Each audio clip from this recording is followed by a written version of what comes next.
Ça, c'est moi, détendu après avoir compris les enjeux du management à distance.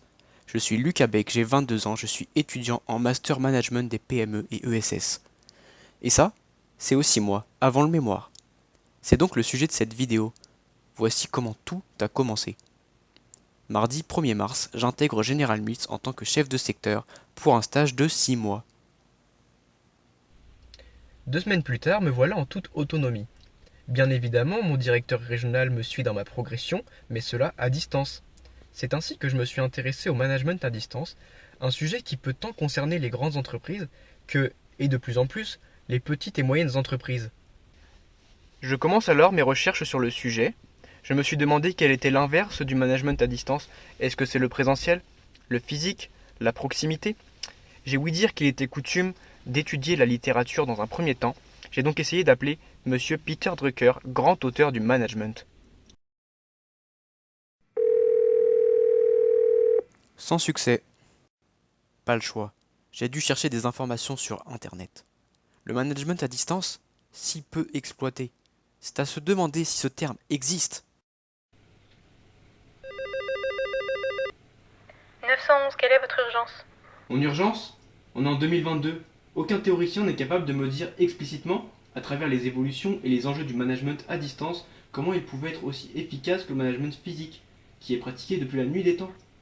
Pouvez-vous me décrire la situation? Le télétravail est en plein essor.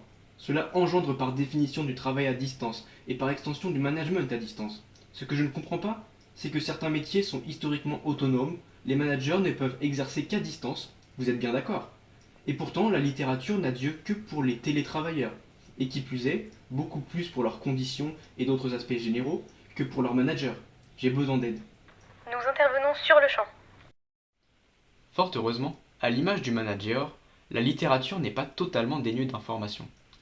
Mais pour compléter tout cela, j'ai été à la rencontre de 3 personnes que l'on pourrions qualifier de managers à distance, et de 2 chefs de secteur qui ont l'habitude d'être managés à distance et l'expérience du terrain. J'ai ainsi obtenu divers points de vue, j'en ai extrait des groupements d'enjeux, de facteurs clés de succès et de bonnes pratiques de management à distance. Vous découvrirez au sein de ce mémoire les évolutions majeures de ce type de management. Mais serez-vous aussi surpris que moi d'apprendre que la crise du Covid-19 a eu un impact de même intensité sur le management à distance des métiers dits historiquement terrain que sur celui du télétravail? L'adaptabilité du manager, l'accompagnement des managers et la juste autonomie à leur accorder sont les principales notions qui sont ressorties de mes recherches à travers mon enquête et ma revue littéraire. J'en parlerai en détail dans mon mémoire, et cela passe par 2 grands leviers, le feedback et la clarté des informations. Au final, l'échange et la communication sont au cœur de tout. L'enjeu est de s'en servir de manière efficiente. Une grande conclusion peut en être tirée. À distance, ce qu'il faut créer, c'est de la proximité. Ironique, pas vrai? Référez-vous à mon mémoire professionnel pour en découvrir toutes les ficelles.